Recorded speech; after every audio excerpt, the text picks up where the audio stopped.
All right, hello everyone, and welcome to Characters. So I'm Bo Jackal.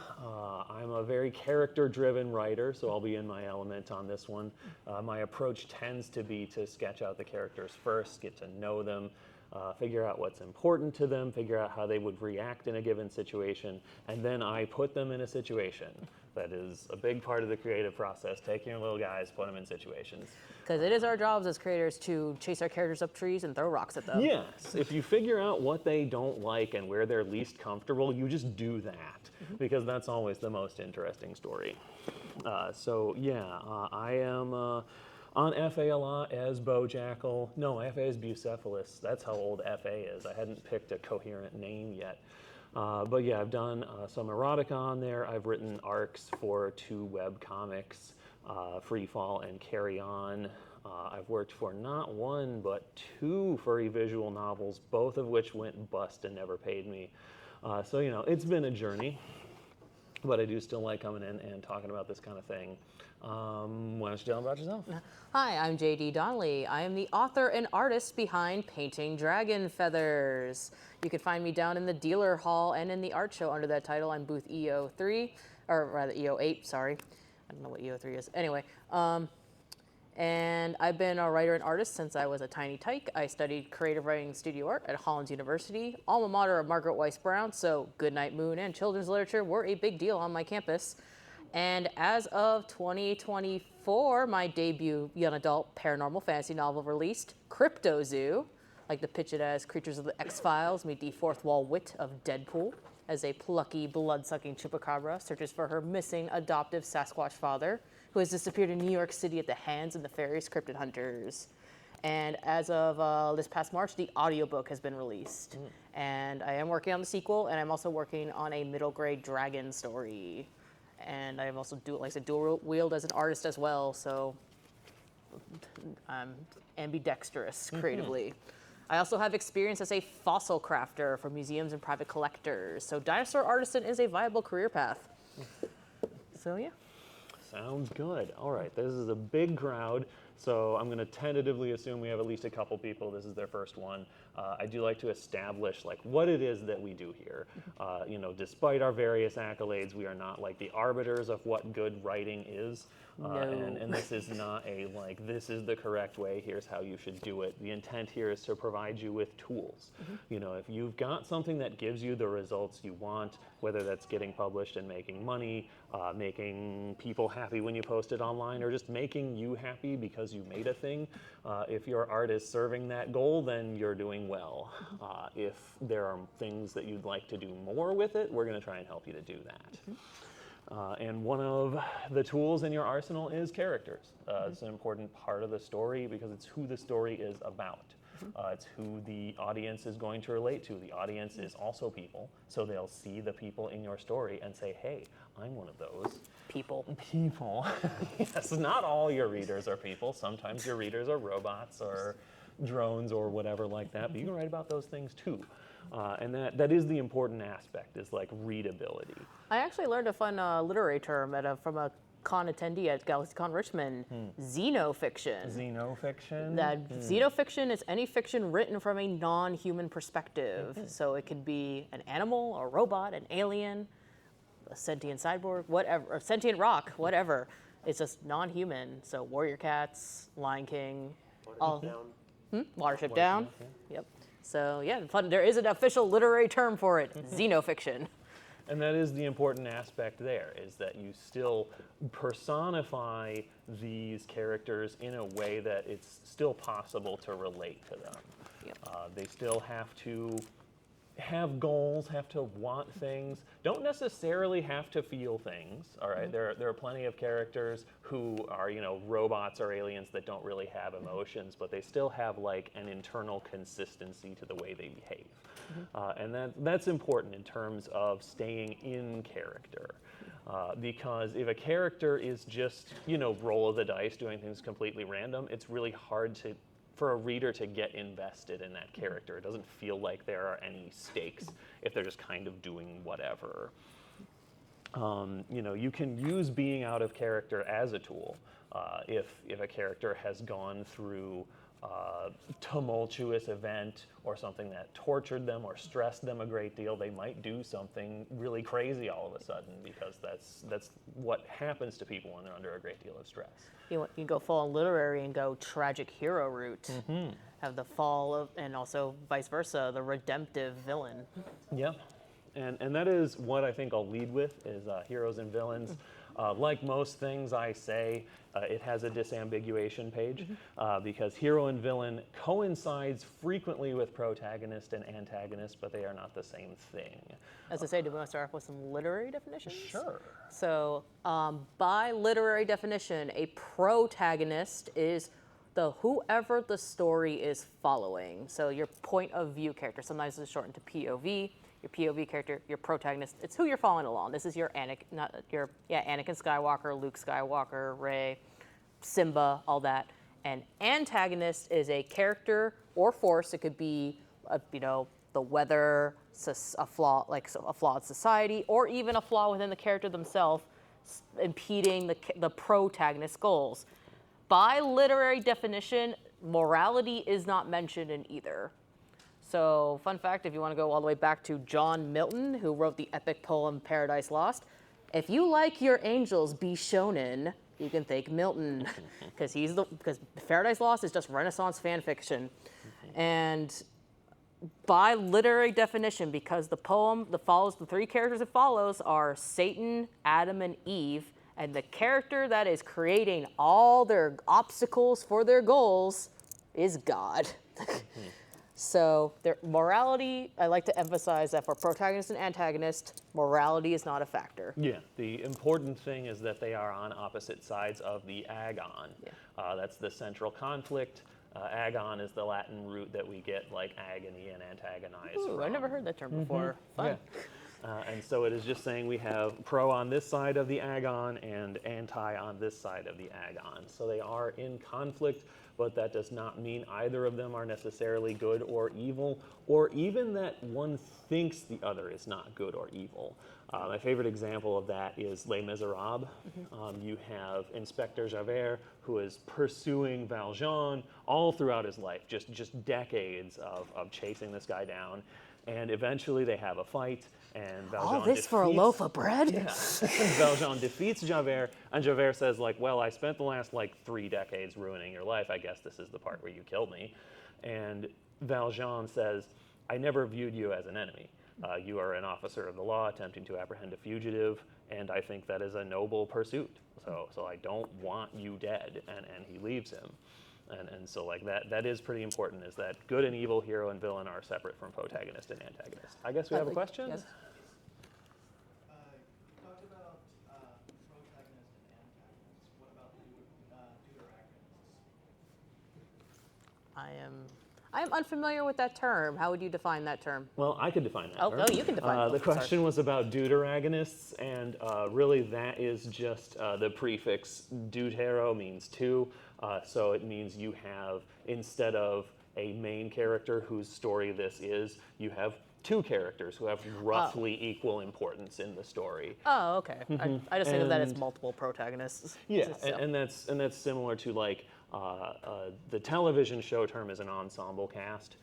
That describes things like Star Trek or Gilligan's Island, where you have 6-ish characters, all of roughly equal importance, instead of there being the main character and a bunch of supporting characters. The protagonist could also be in a way, the setting and that just follows roughly one person, but not really. Yeah. You can have the POV character be a particular person, but you can have the story be about the world, about the development of this society. Your main character doesn't necessarily have to be a person, but they have to have characteristics that one can relate to. I mean, a literary example is Great Gatsby. The protagonist, the POV protagonist character is oh crap, I can't remember his name, but he's played by Tobey Maguire in the film version. But the story is about Gatsby, but he's not the main POV protagonist character. So the more modern examples I like to use is Game of Thrones, where you have multiple sympathetic characters with some of them have different conflicting goals, some of them have the same goal, but only one person can sit on the Iron Throne. So I see a hand back there in the back. To answer your question, the protagonist is very happy to use the intro. Thank you.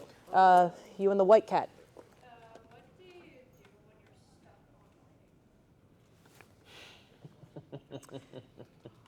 on writing? Do you want a general or personal example? Like, well, I had the benefit that I am an artist as well. So when I get stuck on writing, I'm like, oh, I'm burnt out on writing. Let me take a break and work on a character sheet, or work on a commission, or work on an art project, and vice versa. And same thing with art projects. Like, oh, I'm burnt out sculpting on clay. Let me go do some watercolor. So sometimes it helps to take a break from what you're like. Don't just stay like, you can end up burnt out just trying to chip away at the writer's block. And sometimes you need to get some new variable information in your brain to percolate. So I like to talk about, like, the example the analogy I like to use is inhaling and exhaling. You got to do periods of inhaling where you're absorbing other stories, other characters, walking in the garden, going to a concert, like just stimuli and life experiences. And then you turn it all inside you, use it as inspiration. Exhale. That's when you're creating, you're writing, you're drawing. Because as the saying goes, you cannot create in a vacuum. So. Yeah, that is like the good general case advice is if you're stuck on writing, do something else for a while. Try to get some inspiration that might get you past that. If you are having a specific scene that you're struggling with, or where do I go from here, you can try to skip ahead. You can write something that a scene that you feel more compelled to write at this time, and you can get there, and now you have an idea of where you're going, and you can bridge the gap.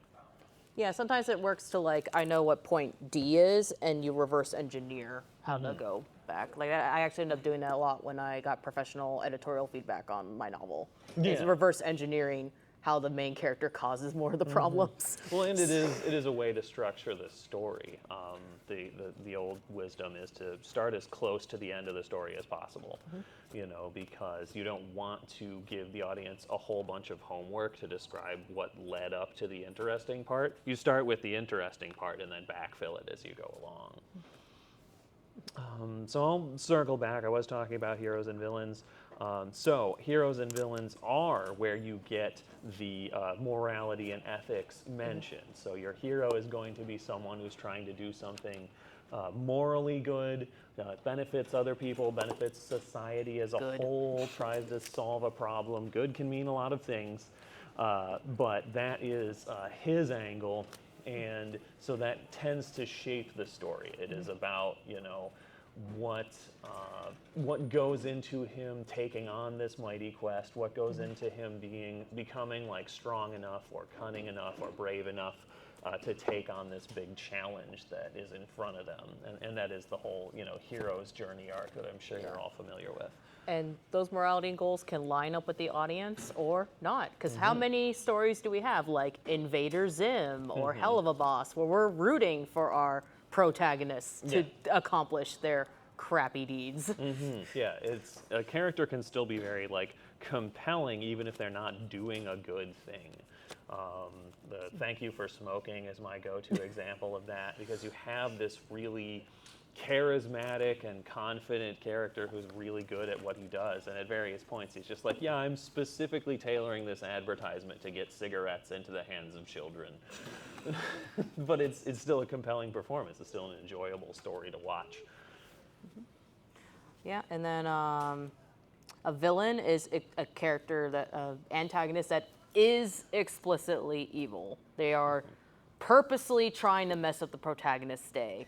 But you could also have antagonists or villains that are just, they have a goal of their own, and they don't care who they harm on the way to accomplish that, or they only care about like a certain subsect of things, like what's precious to them, and screw everyone else while they're trying to accomplish what they want. And there's also, do you want to talk about anti-heroes and anti-villains? Could, but I did want to talk about relating the two of them together. All right. So a lot of great villains are a dark reflection of the hero. So they show sort of like an alternate path. Maybe not like a literal multiverse alternate path, but someone who started out in a similar way and made one or two key decisions differently and ended up wildly different in the end. A good example is Naruto and Gaara from the series Naruto. They were both, for those unfamiliar, they were both young boys that were designated at birth, held to contain a powerful spirit. For Naruto, it was the nine-tailed fox. For Gaara, it was the sand tanuki. And while Naruto did have like some caring, nurturing parental figures that kind of kept him morally on track, Gaara did not, and he turned into a little homicidal maniac. So that also tags onto nature versus nurture. But yeah, a lot of times a good villain, like good as in a well-written, engaging villain, they could have objectively noble and good goals, but they are corrupted in some way, or they are going to extreme measures to accomplish it. I mean, look at Thanos from the Marvel Cinematic Universe. He witnessed his civilization collapse and die, and he wanted to prevent that from happening to someone else. But instead of using the magical MacGuffin stones to say, create infinite rainbows and muffins, he's like, nope, I'm going to put half the universe in a Hoover. So yeah, objectively noble goal, still murder. And there's an important spectrum of the way the hero and the villain relate to each other. And it's great because you kind of can't go wrong with it. Like, you can have your Joker and Batman villain where they're like obsessed with each other and they're two sides of the same coin and they like thrive off of this conflict. Or you can have your Don Draper who's just like, who are you? I don't think about you at all. And it's just like, this is just some guy. I don't even know him. And so there's a lot there to play with, and it's important to explore that space. All right, we got a question again. What would you say is the best way to avoid the pitfalls of a Mary Sue, but also not feel like you're just constantly torturing your character? Like, you want to give them conflict, you want them to have growth, but at the same time, you're also not trying to like, it's not just like, arcane where you're just like, I'll get it for you. Yeah. You're just also trying not to make them Mary Sue, like, I'm perfect in every way. How do you balance that? Yeah, that's definitely one where both ends of the spectrum are not good, and you kind of want to be somewhere in the middle. Avoiding Mary Sue's is definitely something that a lot of words have been said on, but to me, the definition of a Mary Sue comes down to show and not telling. Like, everyone's talking about how great they are and how good they are at solving these problems and all these great abilities that they have, and you never see them actually do any of these things. Boba Fett's a great example. Everyone calls him the greatest bounty hunter ever. And He was contracted to bring this guy in alive and killed him, and it's just like, well, you're a bad bounty hunter because that's not what I told you to do. And then he fell into a pit. Yeah, and then he missed a critical shot, and like his jetpack blew up, and he fell into a Sarlacc pit. Like, you didn't see him do anything awesome. Yeah, and like on the other end of the spectrum, you also gotta like show your bad guys doing bad things. Wardrobe and vibes only carry you so far. Yeah. Like I do a whole panel talking about villains, and I'd cite comparing the OG Star Wars and the newer trilogy, how like when Darth Vader and the Stormtroopers roll on scene, yeah, they got the whole like outfit and music going on, but like we don't see them do anything demonstrably evil until they blow up Alderaan. We're just taking it at face value by the scrolling narration that, oh yeah, these are the bad guys. But whereas in the sequels, we actually see it like, oh, they're committing genocide on the ground and like inducting small children to becoming child soldiers and committing patricide on screen. So again, it really does boil down to show, don't tell. Basically, I would say it'd be a balance of don't make your character instantly good at something new. Like, give them like a learning period, give them some trial and error. Maybe their first attempt doesn't go right, but then they learn from that attempt and like, okay, I can avoid making this mistake. And then their second attempt at this new skill set then works. And what's the opposite of a Mary Sue? Not to avoid torturing your characters too. Make sure you give them a few wins. let them succeed a bit, catch a breather. Yeah, even if those wins are like internal, Yep. you know, even if this character is like imprisoned or something by the bad guys and there's not a lot of things they can do, they can have like internal victories by like reframing their situation as in like, well, okay, I'm resisting in what ways I can at this moment. 'Cause- And I'm going to find a way out of this situation and then I can resist even better.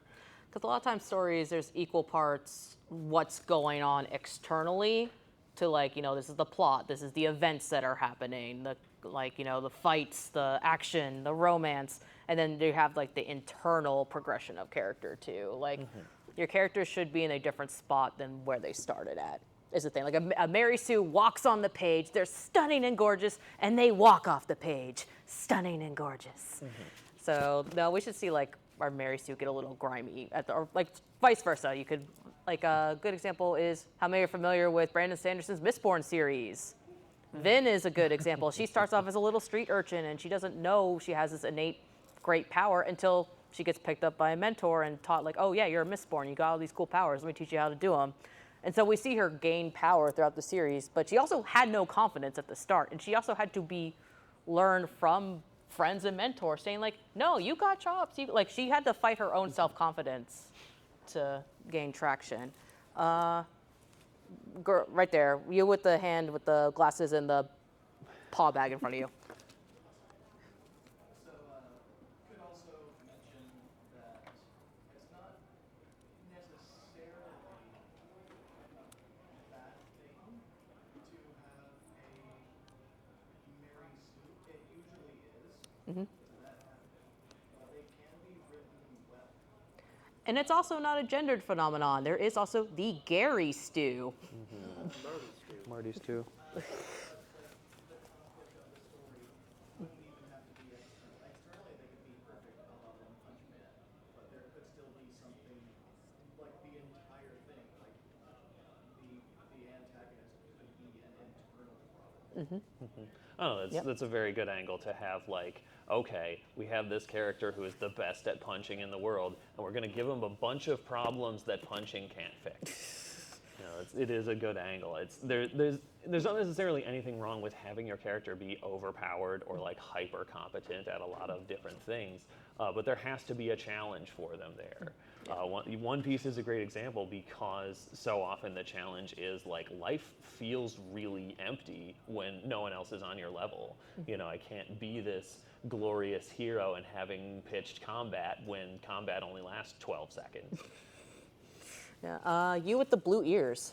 Actually, I believe the larger problem with Mary Sue are the fact that they are boring. That they don't need to improve everything they touch, just fixed and whatnot. And like, and justifying flaws to them might not be enough. Try to make them struggle in ways that I'm also, seem relatable. yeah, I'm also under the impression that Mary Sue's like every other character likes them, and like even like the bad Yeah. guys, they begrudgingly like them. They're like, so that is another thing too. You can have other characters like not like them and want to, and you know, mess up their day. That also can get the story going and give it spicy. And that was a good point about like if someone already has all their stats maxed out, then they don't really have a character arc. You know, if there's no way for them to improve, if there's no flaw that they can work on, and there's no challenge that they can overcome, then the story doesn't really go anywhere, and it's not an interesting story. Unless they want to do tragic hero, like Oedipus Rex. Yeah. Or like Dr. Manhattan or Superman, someone who does have huge amounts of abilities, but kind of goes back to what you said, of has issues that can't be solved by that. That he now feels alone and distant from his fellow man because now Dr. Manhattan, has the ability to do almost anything in the world. And Yeah. now he's starting to feel like he doesn't care about the world. Because Yeah, that lonely immortal archetype where if you have such like transcendent power that it makes like your experience of the world so fundamentally different from that of any other person. There's no one you can relate to anymore.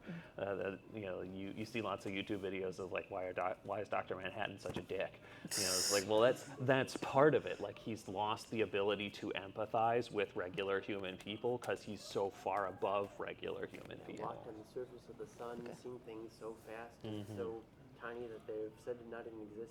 Yeah. You're just a man. The world's smartest man is no more threat than the world's smartest termite. All right, I see a hand over there. I mean, I'm just, I guess, curious, given all the talk of, say, like, overpowered characters, there is also, I mean, the main thing I'm thinking of is a character that, specifically, that I have written, like, about that. It's not, it's like, I'm good with words. That's okay. But like she is definitely more powerful than basically anyone else in that story. But that's kind of the point. The story around it is very much horror focused and very much focused on like, I guess that character is, I guess, the like creature Okay.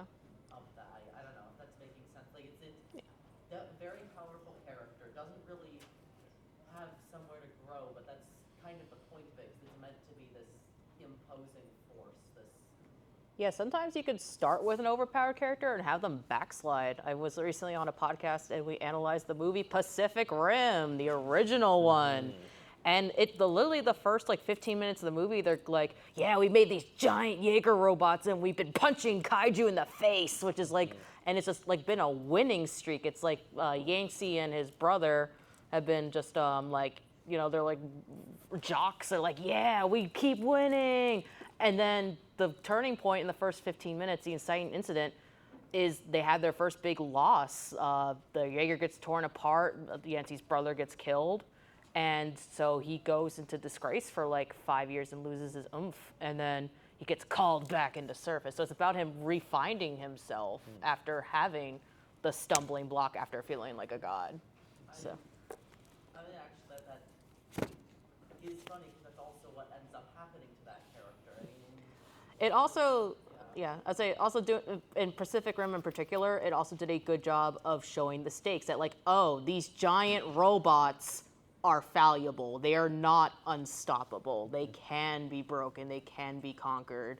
So it's like, okay, and so, yeah, it's not like, oh, you're not going to watch the whole movie like, oh, of course the robot's going to win every time. Well, and that is the importance of giving your villains wins. Like in a happy ending, you do overcome the villain and everyone's fine, but you can't have the villain be just putting up L's throughout the entire story, because then they're no threat. It's just like, well, this is just Team Rocket. Like, they're going to get blown up every time, and just like no one ever takes them seriously. I didn't say I don't love Team Rocket. I said they lose all the time, which I don't think they would contradict. They're well aware of this. I think it's just Jesse and James. Yes. Team Rocket is an organization. They're the Yakuza. It's made very clear that Jesse and James are kind of professor emeritus and are not really part of the organization. I heard a fun theory that Jesse and James, they suck as they're the crappiest Team Rocket members, but that's actually not their job. Their job is, and they don't know that their job is that they're superheroes and they're basically helping save the world all the time. And Giovanni's like, I'll continue to bankroll this because if there's no world, then I can't do racketeering stuff in it. Unlike real life so they're villains, superheroes and they don't know it. Yes, unlike real life villains, Giovanni understands he needs society to exist for him to profit off of it. Yeah. I see pink ears in the back. I know this is shifting topics a bit, but how do you go about including a side character that ends up being like a catalyst character, but doesn't necessarily have their own arc? One key thing would be to give them a goal of their own, so they're not just like, since we're all animal geeks here, like a male anglerfish clamped onto a female anglerfish. If you know, you know. So give them a goal of their own. It can align with the main character protagonist's goal, but it might not. And when it doesn't, they could headbutt and like have disagreements and go off track. And like maybe the main character's like, oh, my friend doesn't support me. You said you support me. So like, yeah, no, like basically flesh them out to a degree and make sure they're enough of an individual. Yeah, when I say all characters should want something or some things, it doesn't have to be a grand cosmic ambition. You know, they could be a hobbit and be like, I want to be the best gardener. You know, like that's my goal in life. Perito in Puss in Boots wanted to be a therapy dog, which I watched it 2 nights before coming here because you gave me homework. Because I didn't actually get a chance to watch it until like, Yes. I was like, I need to watch this movie because we're going to talk about it on I this panel. assigned research. Yes, for this I got panel. homework. That's how serious I take this. It was a lot of fun though. It was, Yeah. I knew it was going to be Good good. I film. just hadn't gotten around to watching it yet. The assigned reading doesn't stop after school. Nope. So yeah, you can have a character who is a foil. That term comes from jewelry. When you set a gem, you put a shiny foil underneath it so that the gem looks brighter, and that's why we call a character a foil to another. It's because it helps them out, it makes them shine brighter. You can have them fulfill that role without that being all there is to them. You can make a lot more out of this whole person, even though they're in that role also. Yeah, classic literary foil example, because a foil character can also highlight the faults and like shortcomings of the main character. Classic example is Laertes and Hamlet. Is Hamlet, he's like trying to be the dutiful son. He's like, oh yeah, I guess I should avenge my father because my father's ghost keeps nagging me, and but like I'm dragging my heels about, and like, I'm depressed and want to go off to Denmark. But then Laertes, he's like, Hamlet, you shish kebabbed my dad through a curtain. I'm gonna kill you.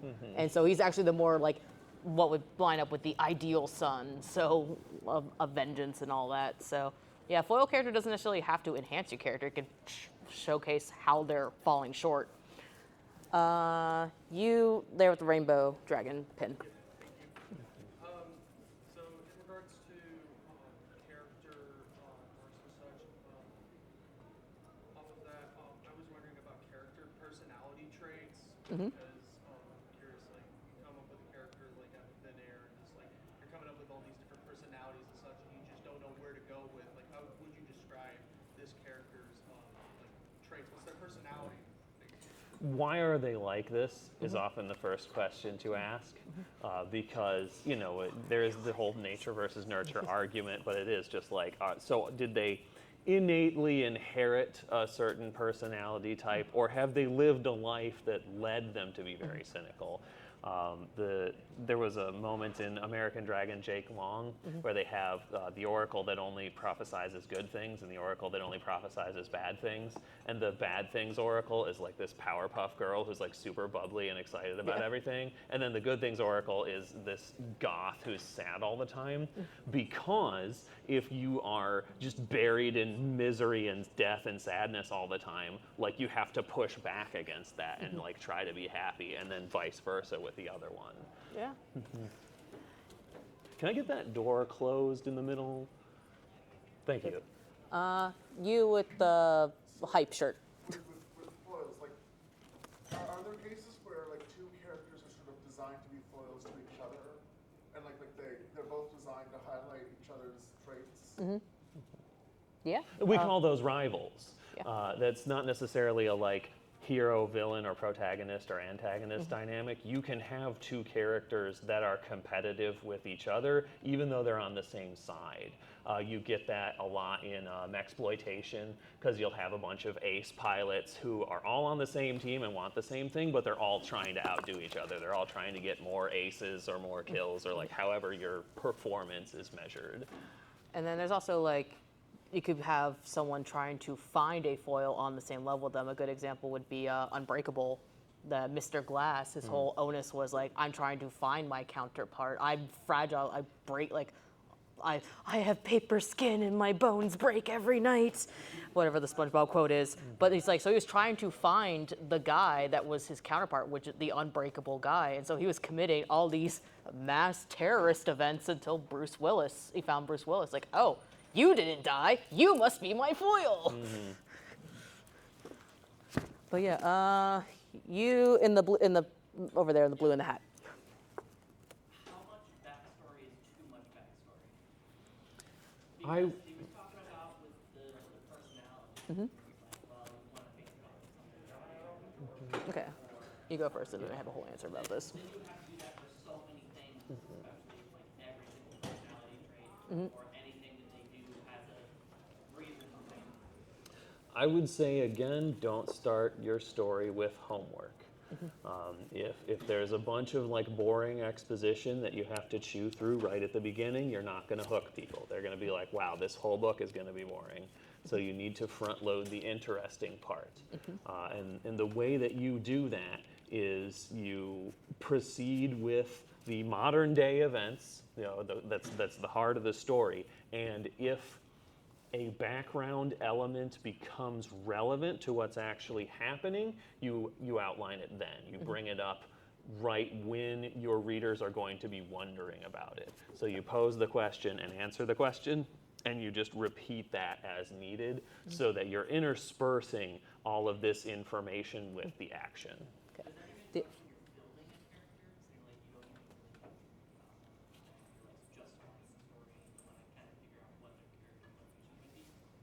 How complete an image of your character you need before starting can vary, because there are things you'll learn about your characters as you write the story. So I would just say, like, whatever gets you to make progress is the right call. If you feel like you're getting bogged down in building this character, then start writing. If you feel like your character is a scaffold that's collapsing, stop writing and work on the character. Yeah, the analogy I like to use, and this could be applied to characters or world building to avoid the dreaded info dump, is garlic bread. Or everyone loves garlic bread, or picture something that could be divided up food of your choice. But the idea is you don't set an entire loaf of garlic bread in someone and say, eat it. You breadcrumb so imagine the garlic bread is the entire, like your world building, or in the case of a character, their entire life story. You don't give the reader the entire loaf of bread at the start of the story. You give them a couple breadcrumbs here and there, as Bo pointed out, when they become relevant. And then occasionally, when it is warranted, you can give them a slice. So you breadcrumb through the occasional slice. You don't shove an entire loaf of garlic bread down someone's gullet. Yeah, like. Sorry? As much as is relevant as it comes up. Yeah. And Ideally more showing than telling. exactly. It is, certainly important for you to have like the GM manual in front of you when you're writing. And what I mean by that is like, you'll have all of the information that you need to form a complete world and form a complete characters and like everything that goes into your concept of the story. But certainly not 100% of that information is going to actually make it into the book. Like the Silmarillion was like 3 times bigger than the Lord of the Rings, because like that information existing and that information being written down so that it's consistent is pretty important so that you can follow the rules of your own world. But that's how you stop that information, though important, from just bloating the story, is that you have a separate vault for it. That's an important thing to have. It's very much an iceberg. The whole thing is the whole iceberg, but only a little bit is on the surface, what your audience actually sees on page or screen. You in the back with the red shirt. Yes. When it comes to deciding who should be your protagonist or your POV character, either for the whole book or for just a scene in that book, I've heard that a good shorthand to deciding that character would be choose whoever's in the most pain. That's not a bad metric to have. The other question one typically asks is, whose story is this? That's one of the most concise criticisms I heard about the Phantom Menace, was someone just said, whose story is this? Like, it's not Anakin. He's only in the last 40 minutes. And what does he do? Win a race and be acquired by the real characters. What's Qui-Gon do? Just goes where he's told and tries to clean up messes. Not a compelling story. What does Obi-Wan do? Whatever Qui-Gon's doing, but worse. What does Padme do? Not much. She isn't there. It's revealed to be a body double the whole time. You can point to every character in that film. Yeah, what does Jar Jar do? Give Palpatine the power to destroy the Senate. No joke. I wish Darth Jar Jar had been a thing legitimately. And like, yes, it's part of a trilogy, but if you have a book or film that's part of a trilogy, each installment should have a complete arc. and that film lacks an arc. This is not the story of any particular person, and therefore it's a bit directionless and not as compelling as it should be. So yeah, those are two good ways to know. Is like if you had an elevator pitch, summarize this story in 6 sentences. Do you talk about one guy for most of those sentences? That's probably your guy. You again with the hype shirt. Yeah, so, I mean, you using the same series as, like, is that kind, would you say it's kind of the reverse of, like, episode 4, when it started out as just a one-shot? Mm-hmm. And so it tells a full story that then became part of a bigger one? Yeah, that is the difference. Is you can see that like this was written as a movie, and the prequel trilogy was written as a trilogy, and the individual films are weaker for it because they don't tell complete stories on their own. I mean, another example is like spin-offs. Like Frasier is a spin-off of Cheers, because Kelsey Grammer's character was the most interesting one. Yeah. Where do we want to go from here? How much time we got left? We still got like a we have like 45 5 or 6 minutes. well, we got an hour and a half. We have an hour and a half. Yeah, Oh, we have 'cause that- lots of time. Yeah, We're gonna have to 'cause- make up more stuff. I was gonna say, we could talk about anti-hero and anti-villain. We could. We have a Or- question. Oh, first. sorry. Yep. 5:30.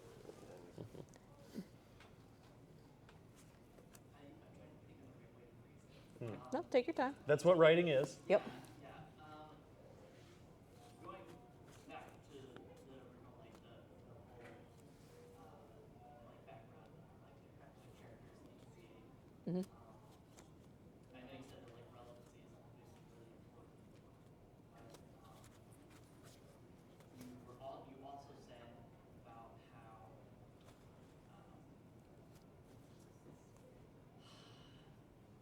you were talking to someone else over there about how the characters.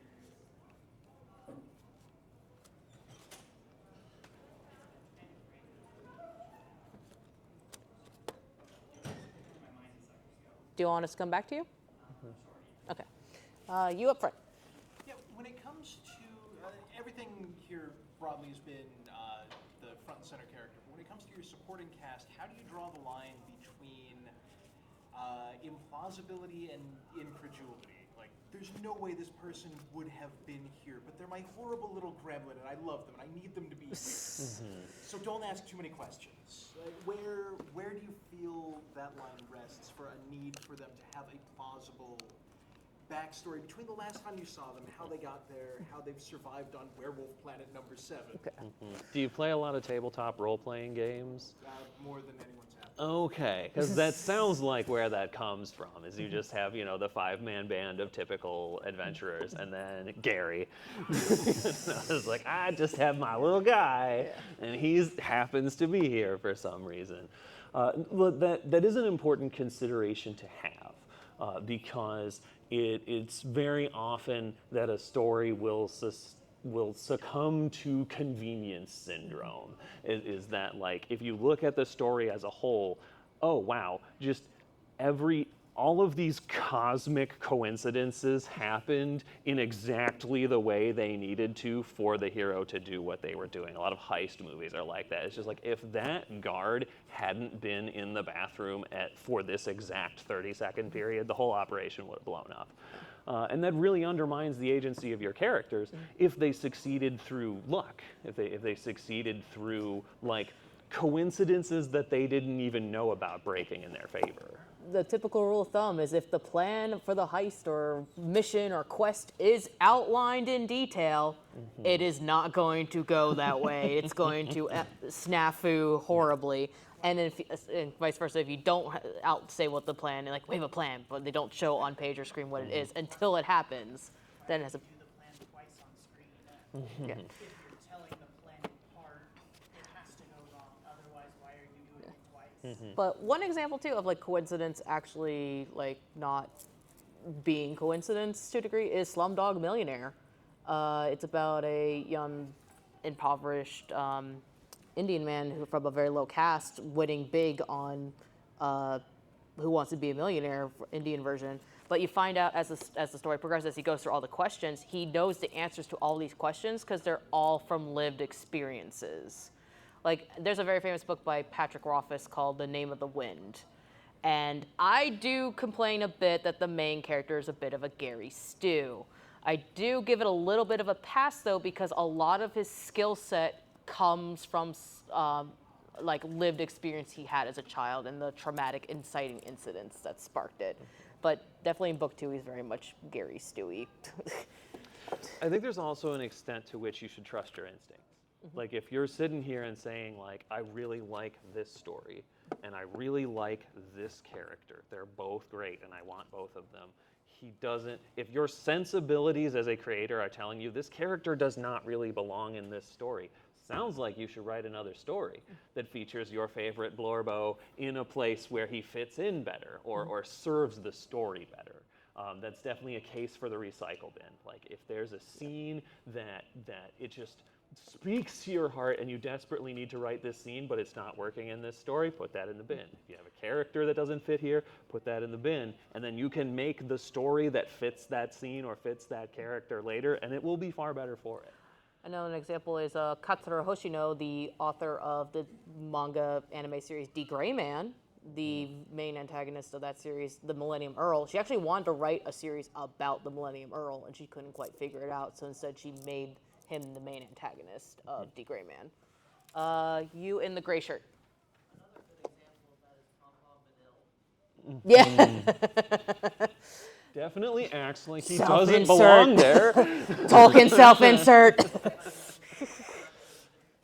literally say that he wasn't from that story, something along those Yeah, like I believe he used the phrase like from another world, which you could interpret however you like. What I really enjoyed about Tom Bombadil is that everyone knew that he was probably the most powerful being in existence, but no one ever tried to get him to do anything or help out with their amazing quests because they're just like, because Tom Bombadil is very silly and would never do what you told him to. Yeah, Bugs Bunny logic there. You with the scarf. Or banana split. I know this isn't really a objective thing. How do you what do you think contributes to a character being more or less compelling with an audience? Like kind of likable or interesting? It depends on how broad you want the appeal to be. So a character can be compelling if they experience something completely universal, like a loved one dying. Like everybody's been there, everyone can relate to that.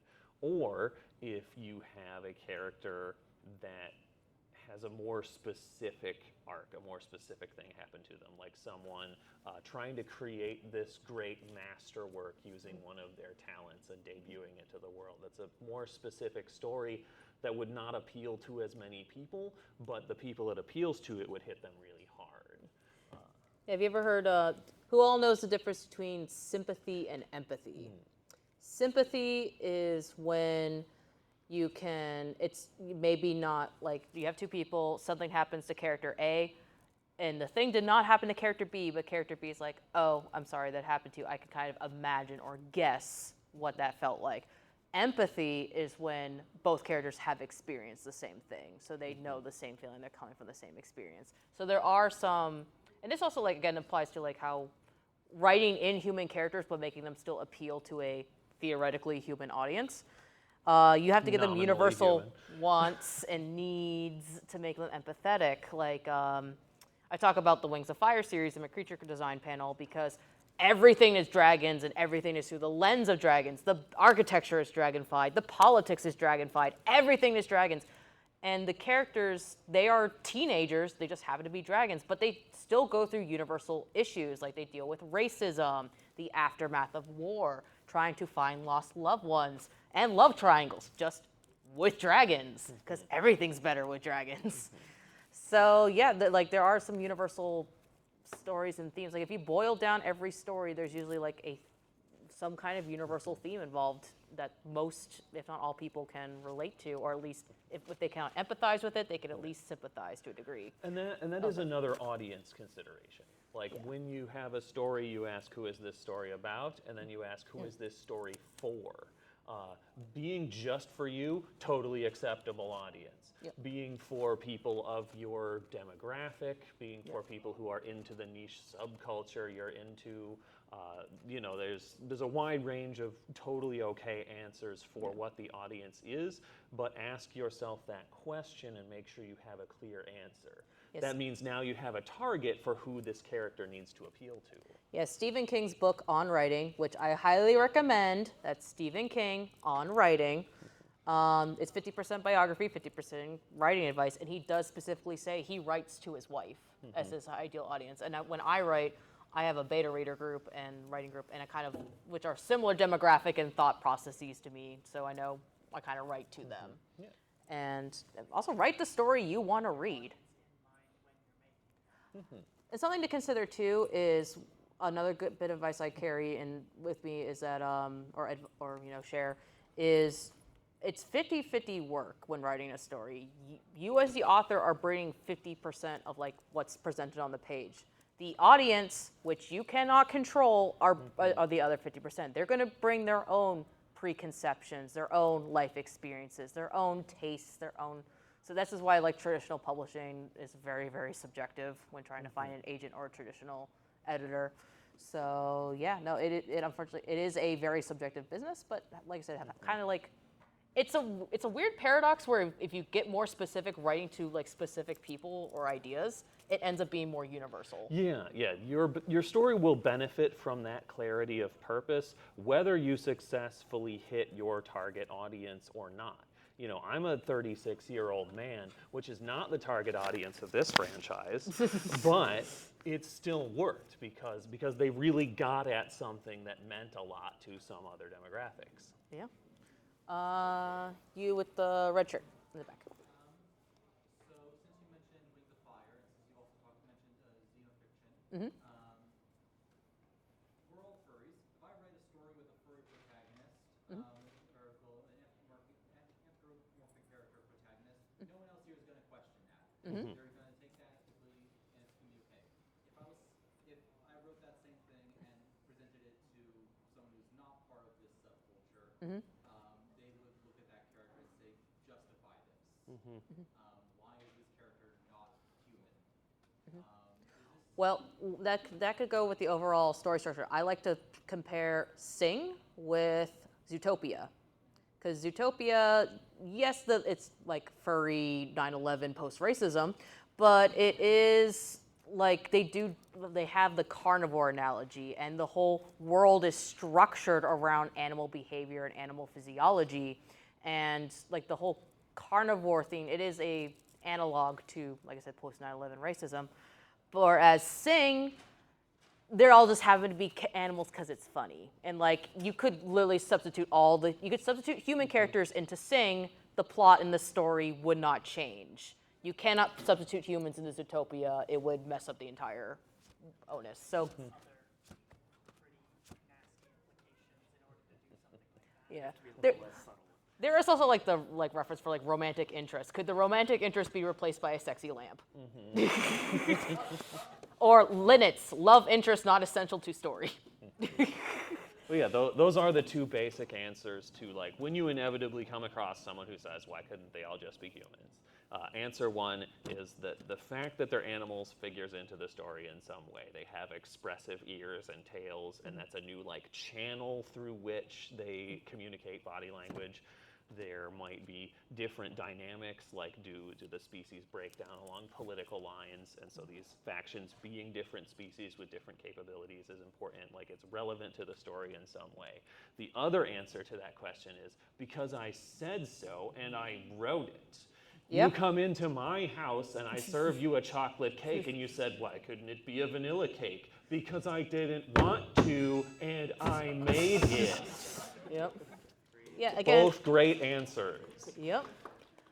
And honestly, some advice I can offer from a big dog, because I crossed paths with George R. R. Martin at Mysticon in Roanoke, Virginia, and during his Q&A, I got up and asked him, because he has such a plethora, a menagerie of creatures in his work, from fire-breathing dragons to Ice Age megafauna to biologically believable but fictitious insects like the manticore, I asked him, how do you decide how fantastic to make your fantastic creatures? Because Game of Thrones is low fantasy. It's fictional War of the Roses, and the magic and fantasy elements bleed in as the story progresses.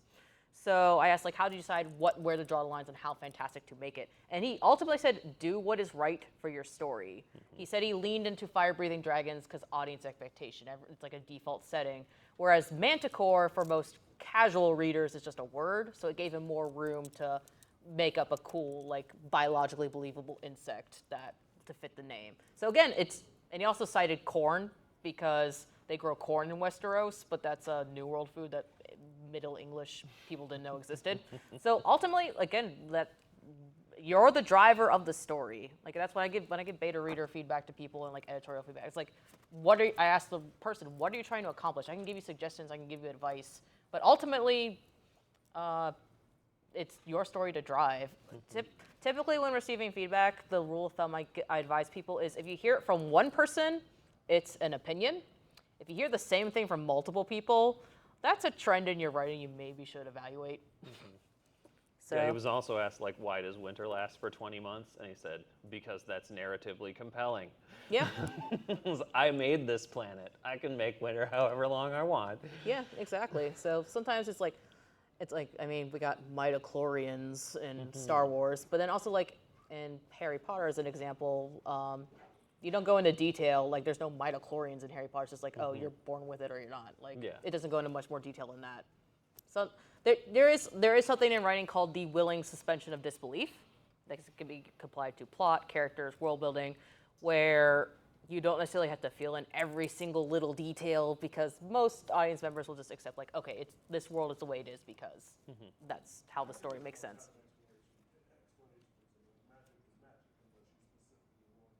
Yeah, exactly. I just want to make sure we get like everyone has questions who have not done repeat questions before. So, you. Kind of trailed back a while ago for a character who's a foil for another character. But if you were writing a story to like kind of set up for one character as, you know, the main protagonist, the hero who's being supported by the foil. But after main character finishes arc, now the foil's kind of left without anything, and then can go undergo their own arc to become their own protagonist. Oh yeah, that definitely happens. It happens in Mistborn. There's a character, I forget his name, but he's like, imagine like a derpy teen Shaggy from Scooby-Doo, and he's like a background character in like the first two books. But then the third book, he becomes a POV character, and he has his own story arc where he becomes like a little vigilante messiah. So it definitely can happen. You can definitely, their story can end at the end of the book, or just spin off into another on their own. Yeah. Like a line should be drawn, like they can't become too important while the protagonist is still important. Oh. I wouldn't say so. Like one of the most common angles to get a foil is apprenticeship. You know, you have a knight that has squires who work under him and study under him, and hopefully one day they become a knight as well. Or your protagonist is a great craftsman and he has journeymen studying under him, and hopefully they'll be like him one day. There absolutely is like a mentorship angle that can go as deep as you want it. Like the hero can have their wise mentor who's like too old to fight anymore, but he knows all the secrets of combat and is giving knowledge to him. And then he has the plucky squire that's with him and is able to fight but has no idea how. And so that dynamic of, you know, experience flowing between the three of them can be very compelling. And yeah, like the end point of that is, you know, the hero achieves his goal and the squire becomes a hero. If there's a point at which you feel like your foil character is outshining your main character, the real thing to decide is whether that's even a problem. Yeah. Did you get back to your question? Do you want us to come back to your question, or? It had to do a little bit with the iceberg analogy, Okay. or especially the DM book you said. It has to do about like, obviously if you have the iceberg, you're gonna have some stuff under it. Otherwise it's not gonna float. Yep. And then you have the DM stuff, which is the all the fluff in the background that obviously your readers aren't gonna know unless it becomes relevant. But how much of that do you need to have available, I guess? Yeah, like so when I do my world building panel, because I do a whole panel talking about world building and how to make a story Bible, I basically say you don't like you don't have to put the pressure on yourself to flesh out every single little minute detail. You kind of need to shade in the areas that and I also advise people, sometimes it works better to have an outline or a first draft done and then go back and flesh out your world building, because then you'll have figured out by then what your characters need to know. And so you can figure out, like, okay, I need to explain why this character behaves this way so I can flesh it out into the world building back matter and vice versa. So like that's why I really do advise diving deep into the world building in, like I said, have like a outline or a first draft. It also prevents productive procrastination. So you're not actually writing the story. You're just saying, like, I'm working on my story Bible and world building. Like, okay, who's your character and what's happening? I'm working on my world Bible and story build. The analogy from art is, from painting specifically, is you're just petting it. I was told that in an art class once, is they're just like, you are taking the brush and you are touching the canvas, but you are not meaningfully adding to the art. Stop petting it. Either add paint or be done. Yep. And so that can absolutely happen in writing too. I always had the philosophy of, like, if what you're doing is making you write more, is making you make progress on getting the story written, then it is good.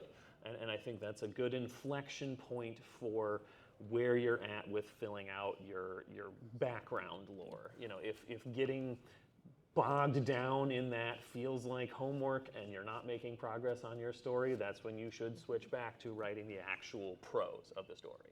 This is also why multiple drafts are good. Don't pressure yourself like, I must have the perfect story by draft 2. No, my novel Crypto, which is in print, was 13 drafts because the last draft was Electric Boogaloo. My dragon story's on like draft 20 at this point. So I've heard of stories taking like 2 drafts. I've also heard of stories that have taken like Dozens. 40 drafts. Yeah, and sometimes stories can look very different from draft 1 to draft 20. Frodo's original name was Bingo. Bingo Baggins. Yes. Yeah, and Tolkien didn't change it until a later draft. In all those cases, you're better served by having a complete narrative, something that starts within the beginning and ends with the end. However it looks in the middle, you are far better served by having a mediocre complete manuscript than a totally perfect 4.0 27% of a manuscript. You cannot edit a blank page. Nor can you sell a half-done story. But yeah, like a lot of times,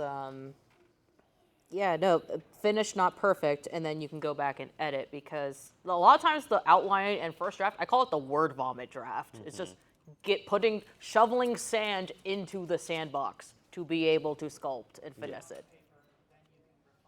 Yeah, Exactly. When you put the clay on the wheel, it's not going to look good because it's a wad of mud. But you got to get it on there before you can make a pot. Yeah, like looking at my outlines, like I use like the note card method, whether with physical note cards or digitally, like through OneNote or Scrivener. I don't use Scrivener, but I know a lot of people use Scrivener. Sometimes my notes are like, I'll have detailed conversations or I need to outline, like, okay, points A, B, and D need to be touched on in this conversation. But sometimes my notes in the early drafts are just cue panorama with dinosaurs or shit is on fire, like just so I can get momentum through the story and the writing process. Oh yeah, in those scenes where you're just like, yeah, I'm super into this scene. Yeah, I'm super into this scene. And in between, it's like, bad thing happens, question mark. Yeah, a lot of times those are called tentpole scenes in franchises and stories. It's like the main, like, this is a very important scene. It's like a crux of the story. It is literally one of the tentpoles. Or this is the reason I'm writing this story. I wrote this story to get to this one. Yeah. This had better be good, me. All right. So how about you up front, and then we'll get to you in the back, okay? I don't know how obvious of an answer this should be, but should you have like a definitive end goal for your main character or characters? What makes a character engaging is they have changed in some way, either for better or for worse by the end of the story. We don't want to see like Bob go out to work and then come home and just go to bed. So, I have said before, all characters should have a goal. They do not have to succeed. That doesn't have to be a realistic goal. They don't have to have the same goal the whole way through. You know, they could succeed at it and be like, oh, this did not get me the thing I actually wanted. Maybe my real goal is this. They could fail at it and say, oh, the world actually didn't end. You know, this is not the thing that I thought it was. There are lots of ways for your character's goals and motivations to evolve, but they should have them, and you should know what they are. It absolutely works to start writing without necessarily a clear endpoint in mind, because sometimes what the story is really about emerges from the writing process. You know, I can say, like, I start off with this bit character who is just this like put upon functionary that I needed for a more important scene, and then realize like, oh, the angle with which like he actually ended up in that situation is kind of interesting, and I don't think I want to stop hearing from him at this point. Maybe I'm going to fold this guy in. Maybe he's going to be part of the gang, and things like that can happen from writing.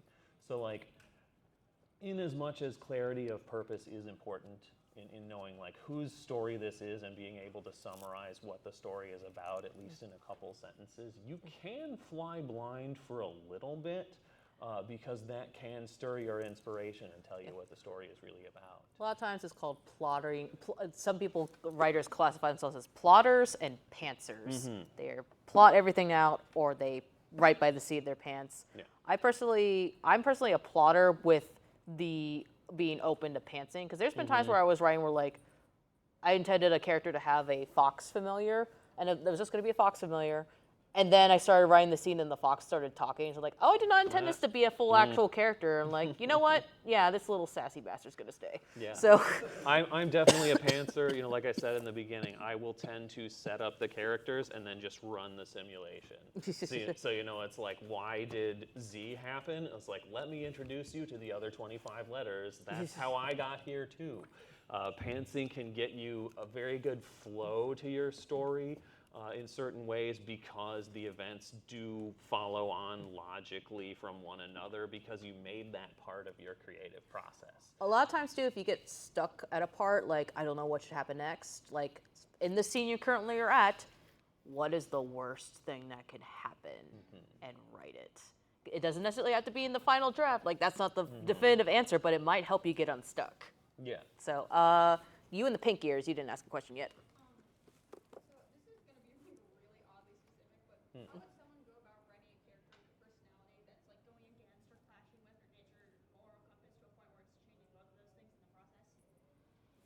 So, who's the nature clashing against you as the writer or the audience? The character itself. Okay. Okay, so just Okay. to make sure I've got this correct, you have a character who is in a situation requiring something of them that is like antithetical to what they believe.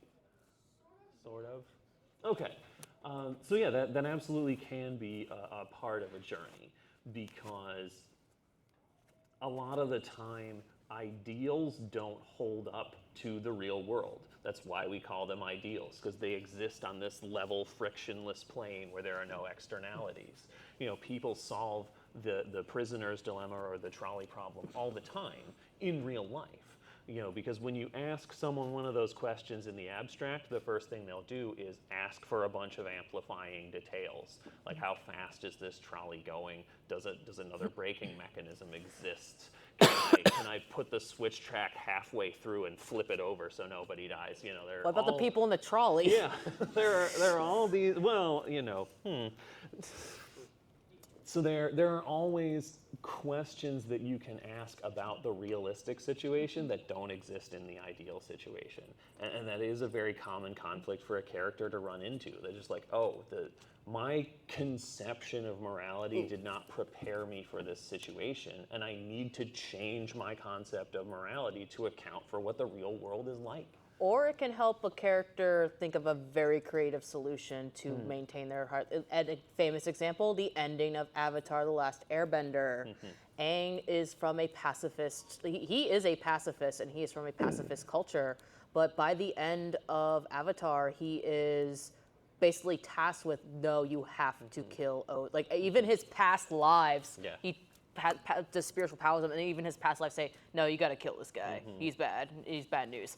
So he was in a moral dilemma. Should he forsake his morals and his pacifist nature for the greater good by killing someone? And honestly, that's something, that's a question I like to pose is very important for characters is, can your character kill? Because you're gonna get a lot of different answers depending on the type of story you're writing. And the way he figured out, like he did figure out a third option that wasn't on anyone else's radar, which was to take Ozai's bending away, basically make him inert, like take away his power. So he wasn't a problem anymore. So Aang did not have to kill anybody. He got to maintain his morals, but he still accomplished his goal of stopping the bad guy. Yeah, it is worth noting that those are two very different kinds of killing. That is something that you'll run into a lot in a story where like you're overcoming the big bad guy and he has lieutenants and he has mooks. Like Aang absolutely fought a whole bunch of firebenders. They didn't kill them, intentionally. Debatable. Yeah, I was gonna say, there was kaiju. Aang, There are these situations where Aang like threw a torrent of water at a bunch of people, or dumped a rock slide on them, or knocked them off of a high thing. Did those guys die? Maybe, some of them, but cartoon logic dictates that none of those things are lethal for whatever reason. But in those situations, he was in pitched combat. These guys are trying to kill me or my friends, or capture me or my friends, and I'm doing what I need to defend myself. The question with Ozai is like, I have defeated and restrained him so that he is no longer a danger to me. Can I just execute someone and that's very different than being in a fight and like, okay, the stakes are life and death here, but it's still a fight. Yeah, I talk about like with the killing question is maybe killing is a more mundane facet of your character. Like say like I have in CryptoZoo, my story, the chupacabras, they live in the wild and they're feeding blood off livestock, but they don't view themselves as monsters. They're just carnivores being carnivores. They're trying to survive and eat, but they do get disturbed by killing of their pack mates get killed, or like other sentient beings. They do get disturbed. Same with my dragon story. Dragons got to eat. They got to hunt, but they do get disturbed by like, oh no, my friend's mother got slain as a dragon. So like, so it could be like situation by situation and stuff like that, or self-defense only. The other good question I like to ask is, what is in your character's pockets? Or their nightstand or their refrigerator, because you can glean a lot about how a person lives in their day-to-day and what they prioritize by what they keep close on them. Yeah, if you've ever had any experience with cold reading, that's a good way to think of your character designs and personalizing them. Like when someone is reading your palm, they're not doing like magic divination to see what the lines are. They're doing it because your hands can be very telling about what you do. You know, do you have... Yeah, I had a doctor, or he's a family doctor. He was so old-fashioned and old school. He was able to look at my hands like, you got hormone issues. And I'm like, wow, thank you. I wish you would have told me when I was a teen and not when I was an adult and came under... we got 5 minutes. There are lots of things like that. Do they have like a tan line where a wedding band used to be? Or a wristwatch. Are they really like calloused and scarred? You can always tell who's a chef because they will have a bunch of burns on their forearm from working with a lot of hot cookware. Who handles animals? Dog bite scars. Fun fact, you get a free tetanus shot if you get bit by a dog, even if it's your own dog. Your hands are how you interface with the world, so looking at them can tell you a lot about that person. So that's something you should have in mind when you're designing your characters. Like, figure what of their past makes it into the way they look and act. I think we have time for 1 to 2 more questions. You with the white, because you didn't ask a question yet, and then you with the antlers, okay? So, how would you advise someone to avoid like the whole thing with relationships in terms of like, this character was solely made for another character, so but they never get together for whatever reason. avoid that kind of writing? Like in Miraculous Ladybug, where like that one character, Marinette, is always fawning over a boy, but they never get together because the show needs a reason to continue or whatever. That is a big thing, yeah. Is if you see that in sitcoms a lot. The That nanny. the core of the plot runs on will they, won't they, and unresolved sexual tension. So like if they actually do pair up, then the engine that ran the show is gone. That legit happened to the nanny. Like it ended the season after they got together. Yeah. Like Big Bang Theory, went along on its mediocre plotting path for like 8 seasons or whatever, and then all the characters got married, and it just all the energy went out of the show. Yep. But yeah, that absolutely is a reasonable point. Is that like you should not make fridge wives. That term, Or fridge husbands. or fridge husbands. That term comes from Green Lantern. Yes, Green Lantern, where you have a love interest whose only existence is for their death to motivate the protagonist. And again, could they be replaced by a sexy lamp? So yes, you definitely want to have every character be its own complete person. I can't live without you is a very romantic thing to say, but you can't actually be like that because you have to be without someone before you knew them, before you started dating them, and anytime they go on vacation or whatever. You still have to be able to exist as your own person without your other half. The other gripe is mother characters. They never existed as women. They were only mothers. They came out of the womb as mothers. They're only there as mothers. So they are aphids. If you know, you know. You with the antlers, and I think that's the last question we got time for. I had a question regarding depicting perspectives that might not necessarily be your own, but would be too much to just empathize it or to figure it out. So if I wanted to depict characters from certain cultures or perspectives, and wanting to depict that respectfully, and if I, for example, don't have that perspective, where do you often see your resources? Especially I know that in writing groups in professional settings, they often have consoles or things like that will aid that process. Sensitivity readers. Yeah. I can talk a little bit because my main in CryptoZoo, my character Cleo, she's a chupacabra, and so when she does get the ability to take on a human form, she comes across as Latina, and I was very fortunate that the 2 voice actresses I got for the audiobook themselves were Latina, so they were able to provide some insight and also help fix my gringa Spanish, because I only took high school level, pencil tucky level Spanish. So I did do my research to do best, but basically I just emphasize do your research in sensitivity readers if you can. And again, if you're not of that demographic, so when I wrote Cleo, I am not Latina myself, I am a white chick. So I did not write about her being from, I did not say oh yeah, she has this lived Latina experience. I drove more universal, oh, she's adopted, she has her papa, but I did keep that in mind that presenting as a person of color, she would have some different experiences or experience some different prejudices and experiences in life than I would as a white chick. So again, sensitivity readers is probably the biggest thing. Reach out to them if you can and say hey, did I do this right, or what should I avoid, or what's a stereotype that's damaging and stuff like that, or learn what's off limits in certain cultures and stuff like that. Because I also do advocate in my creature design panel, don't stick solely to your culture, because if you only write about your own thing, then you just end up reverse engineering segregation.